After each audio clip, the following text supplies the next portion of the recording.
So today we're going to be talking about blue hour. Now we're going to go over the science behind what's happening with the light. We're going to talk about how much time you have when you go out on your shoot. And then I recently went out on a little shoot with the Mamiya RZ67 and I shot some Fuji Pro 400H. And we're going to talk about those photos. Now out on this shoot, I wish I had done a few things different. Wish I had brought a few pieces of gear that I didn't. We're going to go over that. And I'm going to talk about why this is the hardest part of the day to shoot. Okay, picture this. It's the end of the day and the sky is all kinds of beautiful pinks, golds, and oranges. Warm light slowly turns cold as the day's end draws near with the arrival of blue light. Okay, wait a second. Let's talk about what exactly is happening with the sun. Once upon a time, there was a French chemist named James Chapuis, who was very important because he basically said the sun's light passes through the ozone and is broken up, leaving blue light spilling out onto the earth for a brief moment at the beginning and end of the day. Now, people argued with this and disputed whether it was the ozone or the atmosphere and what was that, so I'm just going to put it plainly. The sun dips below the horizon as the remaining light is broken up, leaving a blue tint to the sky and everything it touches. And it's really cool. Now, just like golden hour, the light only lasts a limited amount of time, and that time is around 20 to 30 minutes. I know, it's not long. So let's get to work. Now, there are a couple things that you can buy or bring out to your shoot that will help you get the best photos possible during blue hour. Now, the first thing to consider before going out is steadying exposure.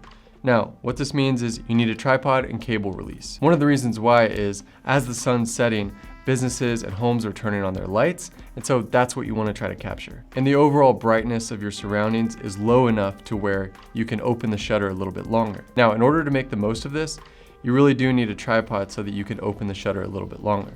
And this cable release, which I bought on Amazon, I think for like $5 or $10, super cheap. Now this will just make sure your shot is as steady as possible. Now if you've never used one of these, it's pretty easy. You just screw this part into the shutter and then you press the end and you take a photo. Now this just prevents you from actually pressing the shutter with your finger and possibly moving the camera. Now another thing to consider is whenever you're out shooting during blue hour, you can shoot as low as 1/60th of a second for your shutter speed. Now when John and I were on our first shoot during blue hour, the sun had gone down. It was just the last moments of blue hour before I would consider it nighttime. And a train passed and I just figured, what the heck, I would take a photo. I was shooting on Lomography 800 and I shot at 1/60th of a second because I was handheld and the photo actually came out okay. I got the train being blurry. It was lit by the car. But that was just an example of how you don't necessarily need a tripod or a cable release. As long as you're shooting at 1/60th with the aperture all the way open, you can still get some good shots. Now back to the artificial lighting, you don't have to take photos of buildings and signs and businesses with the artificial light beaming out. You can take photos of landscapes, whatever it may be.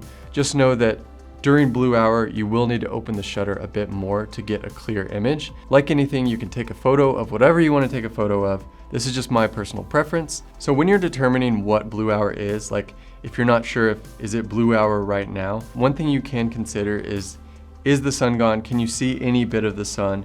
If not, then it's probably blue hour. Even if there are pink clouds in the sky doesn't necessarily have to be very blue as long as the sun has dipped below the horizon. The whole point behind blue hour is that you don't have the exposure coming from the sun like you do at other times during the day. So one part of these shoots that I wish I had done differently, well, there are two things. Number one, I wish I had brought a headlamp. I have a headlamp. I look pretty cool. But it really does help because let's say you go out on your shoot, you leave early, maybe you go to shoot some golden hour, you know you're gonna be shooting once blue hour hits. Well, after blue hour hits, if you are shooting it at the end of the day, it's gonna be dark and you might not have thought to bring a flashlight. I didn't think to bring a flashlight on this recent shoot and I wish I did because when you're messing around with your camera, maybe you don't have time to whip your phone out and turn on the flashlight and maybe you're trying to look for settings or whatever. So I think the biggest point is that when you're going into these shoots, it might be daytime and so you don't think about it. So I always like to keep a headlamp on me, although I didn't for this. But you can get one of these on Amazon for like $15. They're super cheap and they last a pretty decent amount of time. Now just like golden hour, if you're shooting on film, it really requires you to scout the location ahead of time. The businesses and the buildings and the signs that light up, they might not be as bright as you remembered them. So like what happened the other day was I saw this place like a month ago and I was like, oh man, like that would be perfect for Blue Hour. And so when it came time to shoot, and I went out, and it wasn't near as bright as I had remembered, but I had already gone out there, I had the film loaded up, and I was kind of like, well, I guess I'll take the photo. And it didn't really turn out the way I wanted it to, had I had gone the night before and knew exactly what I was getting myself into. Just like anything, when you're shooting film, prepare, because you are spending money with each shot, especially with something like Fuji Pro 400H. It is on the expensive side, and with this you get 10 shots, so every shot counts. Now, speaking of scouting locations and careful composition, I want to give a shout out to one of the best film photographer YouTubes out there right now. His name's Nick Carver. His videos are like 20 minutes long. They're basically like a small television show. They're really good content for anybody interested in photography in general, because he's very thoughtful with what he does, how he takes a photo. He knows what he wants, and he recently put out a video that actually involved like a Blue Hour shot of a building, and it shows the process of trying to go from seeing the spot, trying to get the exposure, it not being what he wants, and him having to go back. So it's a really good meditative video on what it means to be a photographer. And especially if you're photographing alone a lot of the time, it's really nice to see somebody else, I don't know, kind of go through the process, and you don't feel quite alienated knowing that there are others out there. Now, for this particular photo shoot, I had just done the golden hour video, which if you haven't seen it, check it out. John and I were walking around and I was like, well, I know I want to make this Blue Hour video. Let's keep recording. Let's do this. And that's when I realized how fast Blue Hour goes by. And especially like making a video, I was like, okay, let's do this.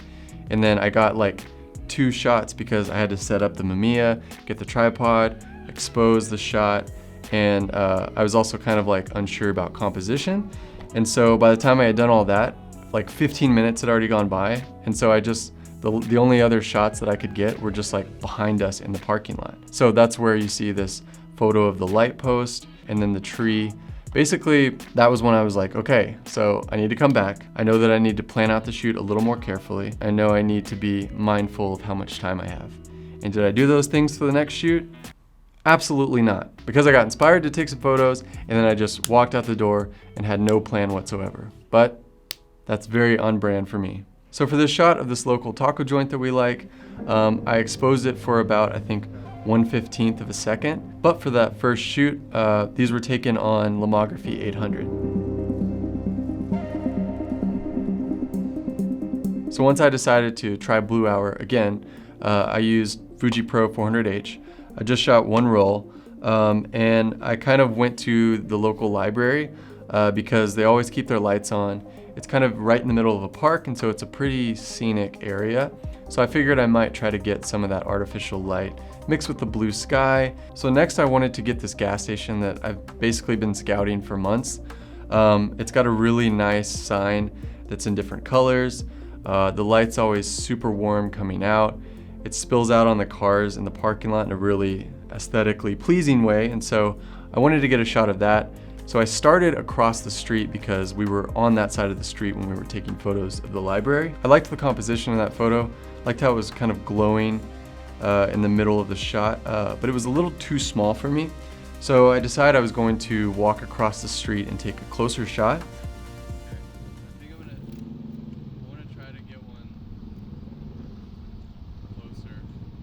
And when I did that, I set my camera up with a tripod, I pointed it at the store, and then all of a sudden this guy came out of nowhere and he was like, hey, don't take my photo. And I was like, I'm not taking a photo, I'm taking a photo of the building. But he didn't want me to take a photo of that area because he was standing there. And so I just kind of had to wait, and then he never left, so I had to leave. So I will go back and I will get that shot, and I promise I will show you guys eventually. And I'll probably shoot it on Fuji Pro 400H because I like the way the colors reacted to that first shot. I just want it to be a little bit bigger. So just like the golden hour shoot when I had wanted to take the photo of those dudes playing basketball, but I couldn't work up the nerve to go over there and ask them, there are always going to be things that don't go according to plan or you'd wish that you'd done differently, but that's photography. And I'm excited to go back to try to get that gas station. I'm excited to try out different film stocks. for blue hour specifically. This was the first time that I ever really shot at blue hour. But yeah, if you want to see more videos like this, some long exposure stuff, portraits, let us know in the comments, guys. And I'll see you in the next one.